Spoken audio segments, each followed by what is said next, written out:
po is mag-open. Ngayon po is mag-upgrade tayo ng PC ni sir. From Ryzen 3 to Ryzen 7. Then nagpalit na rin siya ng case since bumili siya sa atin ng GPU. RX 66000 dual fan. Ito natin. Ito yung GPU na lalagay natin mamaya.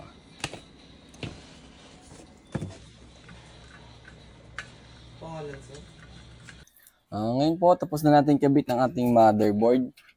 Susunod natin kilalagay ay ang ating PSU.